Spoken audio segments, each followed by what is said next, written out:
A while back, I created a video about the miracles Jesus performed during his mortal ministry.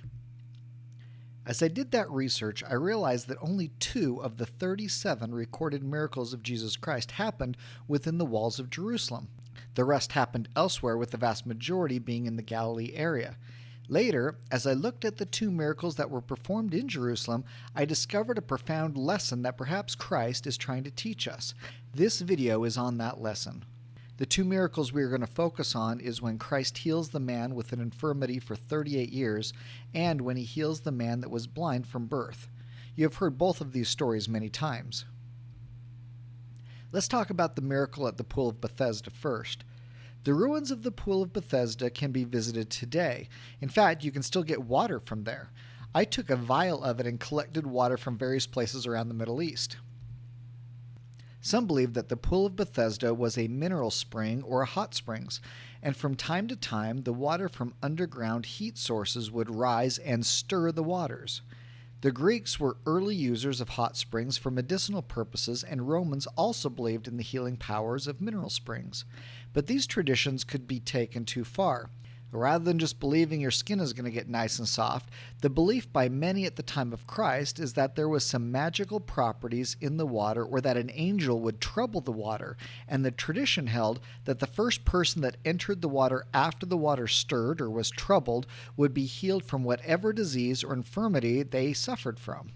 And the stirring may not have been very frequent. John 5 verse 4 says that the belief was that an angel went down, quote, at a certain season into the pool. This power was not attributed to the Jewish God, but rather a pagan ritual. What we don't get from the New Testament is whether or not it worked or to what degree. I say this because perhaps someone went in and was healed from something which began the tradition. Perhaps there was some healing property in it, although perhaps not from God. There are other stories in the Bible of wicked sorcerers performing miracles. I call this out because if you think about it, our society is full of these types of things today. John 5 verses 5 through 16 records Christ coming to the pool of Bethesda, where many people who suffered would wait by the pool. Among them was a man that had suffered an infirmity preventing him from walking for 38 years. He would wait by the pool, but whenever the water stirred, someone else would get in before him. In his mind, this prevented him from being healed. When Christ came, he knew how to be made whole. The impotent man explained that he would love to be made whole, but it can't happen because no one will carry him into the pool when the water is troubled. Jesus then said, "Rise, take up thy bed and walk." And the man was made whole. The man did take up his bed and walk, yet it was the Sabbath day, and that was forbidden. The Jews railed on this man for carrying his bed, and when asked why, he explained that he had been commanded by the man who healed him. When they asked who this was, he said he didn't know. It would seem that in the excitement, the man didn't think to ask, and Jesus quickly went away afterward. Later, it said that Jesus found him in the temple and said unto him, "Behold, thou art made whole. Sin no more, lest a worse thing come unto thee." Was this man doing something evil in the temple, or was Christ warning him about something he was about to do? The next verse says, quote, "The man departed and told the Jews that it was Jesus which had made him whole." The Jews then wanted to kill Jesus even more, and Christ expounds for the rest of chapter 5 many things unto them about his divine calling and identity. Notice a few things here. First, this entire chapter of John is dedicated to this one story. Second, the man who was healed was clearly fearful of the Jews, and therefore his loyalty was to them rather than to the man who just healed him. Now let's turn to the other miracle that happens within Jerusalem's walls. It is that of the blind man that is healed that is recorded in John chapter 9. Like the last story, this entire chapter is dedicated to this one story. And like the last story, it also begins with a false tradition. In this story, the apostles ask who caused this to come upon this man since he was born blind. They wanted to know who had sinned. Was it this man or was it his parents? Then Christ gave one of the most difficult truths that we can learn. He said, quote, "Jesus answered, Neither hath this man sinned nor his parents, but that the works of God should be made manifest in him." Take that in for a moment. He dispelled the myth that it was sin that caused this deformity from birth But the deformity was allowed to happen so that this miracle could be performed, seen, and used to teach and convert others to the gospel. Think about things that have happened in your life where you look to heaven and say, "Why me? What did I do to deserve this?" This could be the answer. Tradition is that the man was begging just outside the Temple Mount. This may be because there would be a lot of traffic there, as well as the potential to get charity from believers. Unlike the man of the pool of Bethesda, Christ didn't ask him if he wanted to be healed. He spat on the ground, made clay, and anointed the eyes of the blind man, and then told him to go and wash in the pool of Siloam. Now, there is probably an entire lesson here on how Christ used clay to cover the eyes, and if you had clay on your eyes, you wouldn't be able to see. But by covering his eyes, he was then able to see. By covering our physical eyes, our spiritual eyes can begin to see. If he was near the Temple Mount, it could have been difficult for the blind man to walk to the pool of Siloam, but he did, and upon arriving, he washed and came forth seeing. All those that knew him were amazed. This man knew that it was Jesus that healed him, unlike the man at the pool of Bethesda that didn't know who the Savior was. Could there be a lesson in this? They take him to the Pharisees, as it was also the Sabbath day when this happens. Unlike the previous miracle when they could blame the man for carrying his bed on the Sabbath, the blind man had done nothing wrong. So all the focus was on Christ healing on the Sabbath. So they asked the man what he thought of Jesus, and he said, quote, "He is a prophet." The Pharisees didn't believe that he had ever been blind, so they went to his parents, who confirmed that their son had been blind from birth, but said they had no idea how their son was healed. The parents, fearing that the Pharisees could keep them from entering the synagogue, told them that their son was of age, meaning he was an adult, and could answer for himself how he was healed. It seems clear by this point that anyone that confessed that Jesus had done these things were put out of the synagogues.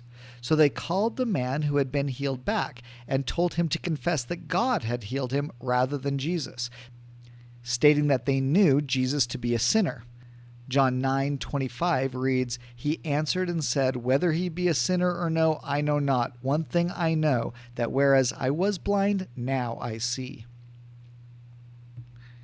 They asked him again how he performed the miracle, and he said, "I have told you already, and ye did not hear. Wherefore, would ye hear it again? Will you also be his disciples?" This guy didn't fear the Pharisees, and was so convinced that he was telling them that they should be his disciples as well. But they reviled him for this. But this man further stood up to them, saying that they should realize how wonderful a thing this is, and should celebrate it. He said God doesn't listen to sinners, and he also stated that no one blind had ever been healed before. He said that it had to be God. Remember that this man had done nothing wrong, but the Pharisees then go back to the false traditions and say it doesn't matter because the man was born a sinner, and how dare he teach them, being the Jewish leaders. And then they cast him out, the very thing that so many people were afraid of.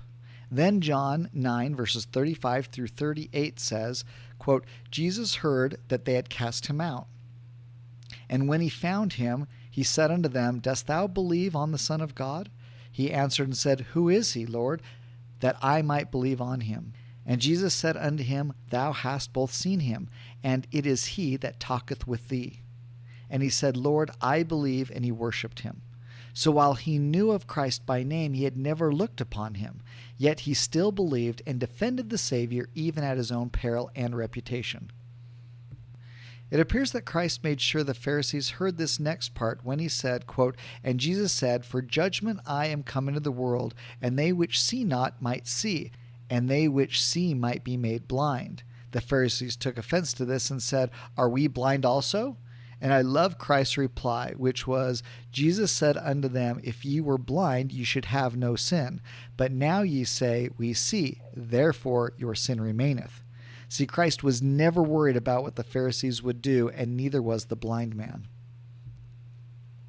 Compare these two stories.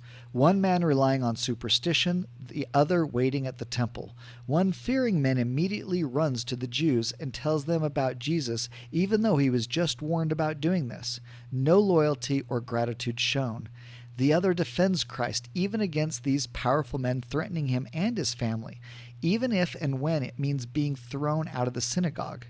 While we don't know any more regarding these men, my hunch is that one fell into greater sin while the other became a devout disciple.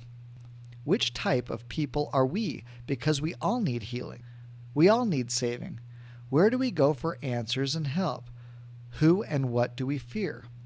Who do we give credit to for the blessings we get in our lives? Who do we follow even when it is difficult? Would it have been better for the lame man to stay lame and not fall into further sin? Will the blind man be blessed for his sacrifice of a lifetime of being blind and then healed, to which the story of devotion and gratitude is heard today?